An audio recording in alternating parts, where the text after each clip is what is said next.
చౌడేశ్వరీదేవి జ్యోతిష్యాలయం. ప్రముఖ జ్యోతిష్యులు, కాళికాదేవి ఉపాసకులు, జ్యోతిష్య పండిత్ ఎంకే శాస్త్రి గారు మీ హస్తరేఖలు, ముఖ లక్షణము, ఫోటో, జాతకం చూసి మీ జీవిత సంపూర్ణ భవిష్యత్తు తెలపగలరు. మీకు ఎటువంటి సమస్యలు ఉన్నా చౌడేశ్వరీదేవి పూజలు చేసి పరిహారం చేయగలరు. స్త్రీ పురుష వశీకరణం 100% గ్యారంటీ. సెల్ 9481312761. ये रात का 1 बजे का बात है। तो विशाल जो वो आई थी और रोते टाइम बोल रही थी कि भैया कॉल करना है घर से। सोनम कहीं ना कहीं इन्वॉल्व हो सकती है, ये हमारा मानना है। You can see she's the one of the prime case. वो अभी भी झूठ बोल रही है, पहले भी झूठ बोल रही थी। नहीं, गलत आरोप लगा रहे हैं, झूठे आरोप लगा रहे हैं। अगर राजा को सोनम ने मरवाया तो मैं कड़ी से कड़ी सजा चाहती हूँ। నమస్తే ఫ్రెండ్స్, వెల్కమ్ టు సిఆర్ ముచ్చట్లు. ఫ్రెండ్స్, గత 20 రోజులుగా అటు సోషల్ మీడియా ఇటు ప్రింట్ మీడియాలో వైరల్ అవుతున్న ఇష్యూ ఏదైనా ఉందా అంటే అది సోనం రఘువంశీ, రాజా రఘువంశీ మిస్సింగ్ ఇష్యూనే. 20 రోజుల నుండి హల్చలైన ఈ ఇష్యూ ఫైనల్ గా ఒక కొలిక్కి రావడంతో అందరూ షాక్కి గురవుతున్నారు. 2025 మే 22న మధ్యాహ్నం 2 గంటల సమయంలో రాజా రఘువంశీ తనకి టాయిలెట్ వస్తుందని భార్యకి చెప్పి పార్కింగ్లో ఉన్న రెస్ట్ రూమ్కి వెళ్లడం జరిగింది.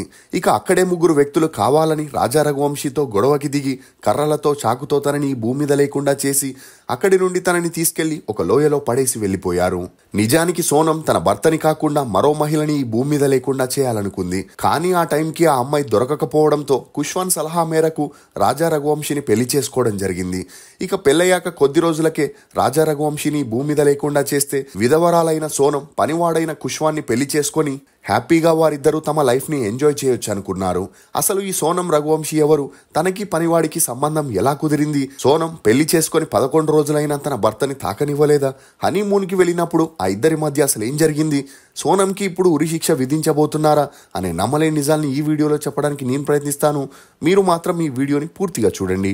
ఈ కథ 2023 మధ్యప్రదేశ్లోని ఇందోర్లో మొదలైంది. దేవి సింగ్ రఘువంశీ అనే బిజినెస్ మ్యాన్ ప్లైవుడ్ వ్యాపారం చేస్తూ మంచి గుర్తింపుని పొందాడు.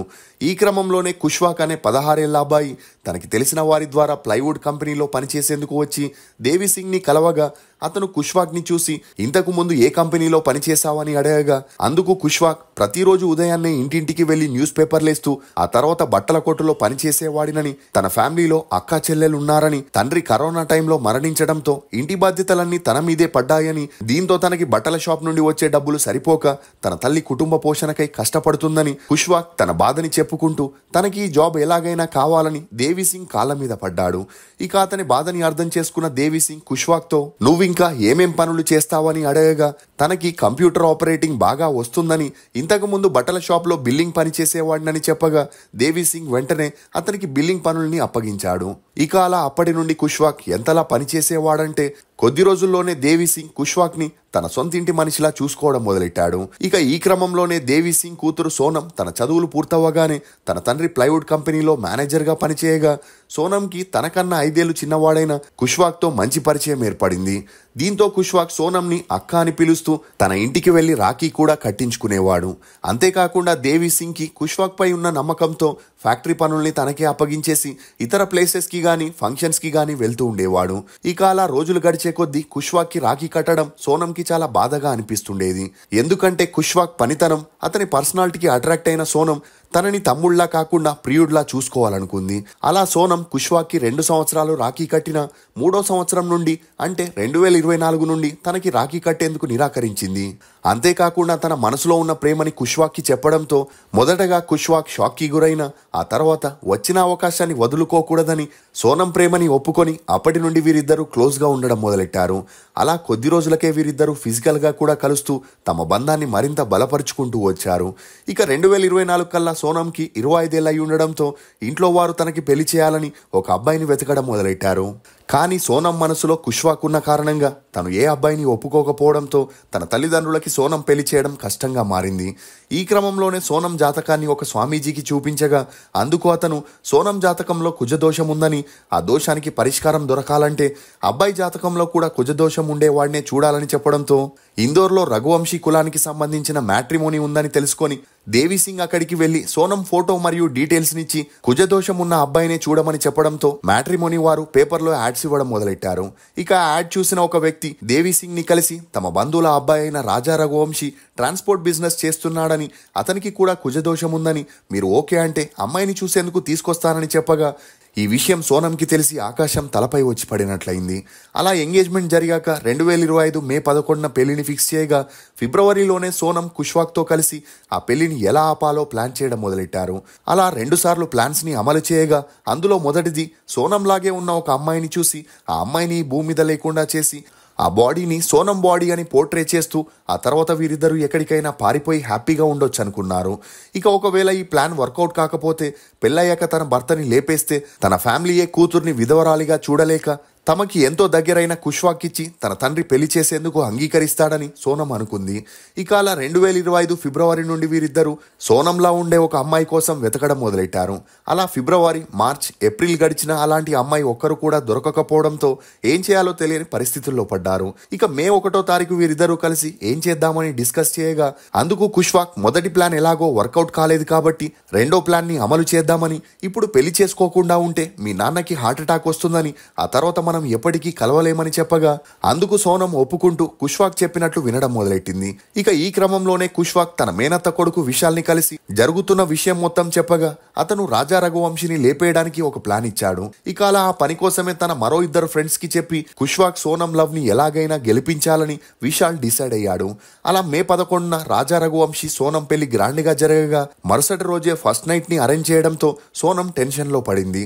అయినా కూడా ఒక ప్లాన్ ని వేసి ఆ రోజు భర్త రూమ్ లోకి రాగానే సోనం తన భర్తతో తనకి ఒక మొక్కుందని, పెళ్ళయ్యాక కామాఖ్యదేవిని దర్శనం చేసుకున్నాకే తన భర్తతో ఫిజికల్ గా కలవాలనుకుంటున్నట్లు మొక్కానని, ఆ గుడికి వెళ్ళొచ్చాక మనం కొత్త జీవితాన్ని స్టార్ట్ చేద్దామని చెప్పగా మొదటి రోజే భార్యని డిసప్పాయింట్ చేయడం ఇష్టం లేని రాజా రఘువంశీ అందుకు ఒప్పుకున్నాడు. ఇక అలా హనీమూన్ కోసం మరియు కామాఖ్యదేవి గుడిని దర్శించుకునేందుకు గుహాతికి వెళ్లేందుకు ప్లాన్ చేయగా ఈ విషయం కుష్వాక్కి తెలిసి తన బామ్మర్దికి చెప్పడంతో అతను తన స్నేహితులని తీసుకుని ముందే గుహాతికి వెళ్లి అన్నింటినీ సిద్ధం చేసుకోవడం మొదలెట్టాడు. ఇక ఎప్పుడైతే సోనం, రఘువంశీ గుహాతికి వెళ్లారో అప్పటి నుండి సోనం భర్తని లేపేసేందుకు ఆ ముగ్గురు ఒక మంచి ప్లేస్ కోసం వెయిట్ చేస్తుండేవారు. ఇక ఇదిలా ఉంటే సోనం, రాజా రఘువంశీ కామాఖ్యదేవిని దర్శనం చేసుకుని షిల్లాంగ్ లోని బాలాజీ గెస్ట్ హౌస్ కి వెళ్తుండగా అక్కడే తమ ప్లాన్ ని అమలు చేయాలనుకున్నారు.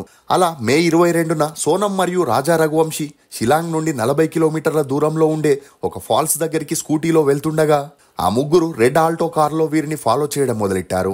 ఇక అలా వారు అక్కడికి చేరుకున్నాక రాజా రఘువంశీ పార్కింగ్ లో స్కూటీ పెట్టి పక్కనే ఉన్న పబ్లిక్ టాయిలెట్ లోకి వెళ్ళగా ఈ సమయం కోసమే వెయిట్ చేస్తున్న ఆ ముగ్గురు రాజా రఘువంశీతో కావాలనే గొడవ పెట్టుకుని అతనిపై దాడి చేసి తనని ఈ భూమి మీద లేకుండా చేశారు. అలా ఆ తర్వాత ఎవరికీ తెలియకుండా కొండ మీద నుండి నెట్టేసి అక్కడి నుండి వెళ్లిపోయారు. ఇక అలా ఆ ముగ్గురితో కలిసి సోనం 11 కిలోమీటర్ల దూరం వెళ్లిపోయాక సోనం తన దగ్గరున్న కొంత డబ్బుని విశాల్కిస్తూ వారిని ఊరికి వెళ్లిపోమని చెప్పగా అదే సమయంలో విశాల్ సోనంకి ఒక బూర్ఖానిచ్చి ఇది వేసుకొని తిరగమని, అప్పుడే నువ్వెవరికి దొరకకుండా ఉంటావని చెప్పి అక్కడి నుండి వెళ్లిపోయారు. ఇక అలా సోనం నేరుగా తను ఉంటున్న బాలాజీ లాడ్జ్కి వెళ్లి ఫుడ్ ని ఆర్డర్ చేసి తినేసి అక్కడి నుండి తన లగేజ్ ని తీసుకొని భర్త లగేజ్ ని అక్కడే వదిలేసి టాక్సీని బుక్ చేసుకుని గుహాటీకి వెళ్ళింది. అలా ఆ తర్వాత పాట్నా నుండి లక్నో, ఇందోర్ అని బస్, టాక్సీలో ఒక్కచోట ఆగకుండా తిరుగుతూనే ఉండింది. ఈ క్రమంలోనే మే 26న ఇందోర్కి వెళ్లిన సోనం కుష్వాక్ చెప్పిన ప్లేస్ లో ఉంటూ సోషల్ మీడియాలో తన గురించి వస్తున్న విషయాల్ని చూస్తూ ఉండింది. ఇదిలా ఉంటే జూన్ 2న పోలీసులకి తన భర్త రఘువంశీ బాడీ దొరకగా అందరూ షాక్ కి గురయ్యారు. ఇక ఇదే సమయంలో సోనం అన్న మీడియాలో మాట్లాడుతూ తన చెల్లెల్ని బంగ్లాదేశ్ వారు కిడ్నాప్ చేసి తీసుకెళ్లిపోయారని, దయచేసి తన చెల్లెల్ని కాపాడాలని చెప్పగా ఈ న్యూస్ అన్ని చోట్ల వైరల్ అయి హోమ్ మినిస్టర్ అమిత్ షా దగ్గరికి వెళ్లడంతో అస్సాం పోలీసులు ఈ కేసు దర్యాప్తులో వేగం పెంచారు. అలా లోకల్ గైడ్ ఇచ్చిన ఆధారాలతో ఆ ముగ్గురిలో ఒకరిని పట్టుకోగా ఈ విషయం కుష్వాక్ కి తెలిసి సోనంని తను చెప్పిన ప్లేస్ నుండి వెళ్లిపోమని, పోలీసులు ఎప్పుడైనా వచ్చి మనల్ని పట్టుకుంటారని చెప్పగా సోనం ఒక టాక్సీని మాట్లాడుకొని బనారస్ కి వెళ్ళింది.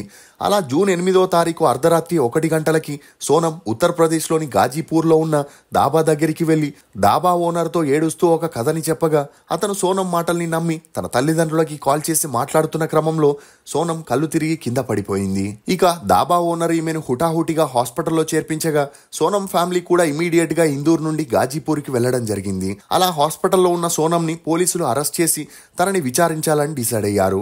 ఇందుకు కారణం లోకల్ గైడ్ ఆల్ఫ్రోడ్ చెప్పిన మాటల ప్రకారం సోనం ఆ ముగ్గురితో హిందీలో తరచూ మాట్లాడేదని, వారికి సిగ్నల్స్ ఇచ్చేదని సీసీటీవీలోనూ అదే రికార్డ్ అయి ఉండడంతో పోలీసులు గమనించి కొన్ని పాయింట్స్ ని ఆధారాలుగా తీసుకొని పోలీసులు సోనంని అరెస్ట్ చేశారు. అలా సీసీటీవీలో ఆ ముగ్గురిలో ఒకరి ఫేస్ క్లారిటీగా ఉండడంతో లలిత్పూర్కి వెళ్లి రాజా అనే వ్యక్తిని అరెస్ట్ చేయడం జరిగింది. ఇక రెండోది, సోనం ఉన్న హోటల్లో రాజా రఘువంశీ లగేజ్ అక్కడే ఉంచి సోనం లగేజ్ మాత్రమే లేకపోవడం, తాలిబొట్టు కూడా అక్కడే వదిలి వెళ్లిపోవడంతో కొత్తగా పెళ్లైన అమ్మాయి ఇలా వదిలి వెళ్లిపోవడం వెనుక ఏదో పెద్ద కారణమే ఉందనే డౌట్ వచ్చింది. అలా జూన్ 2వ తారీఖున తన భర్త బాడీ కూడా దొరకడం, పోస్ట్ మార్టంలో వచ్చిన రిపోర్ట్ ప్రకారం రాజా రఘువంశీ మరణించిన సమయంలోనే సోనం కుష్వాక్తో మాట్లాడిందని తేలడంతో సోనంకి ఈ ఇన్సిడెంట్కి ఏదైనా కనెక్షన్ ఉందా అనే కోణంలో పోలీసులు దర్యాప్తుని మొదలుపెట్టారు. అలా ఆ ముగ్గురిలో ఒకరైన రాజాని అదుపులోకి తీసుకొని పోలీసులు తమ స్టైల్లో విచారించగా రాజా జరిగిన విషయం మొత్తం చెప్పడంతో ఈ న్యూస్ మీడియాలో హల్చల్ అయింది.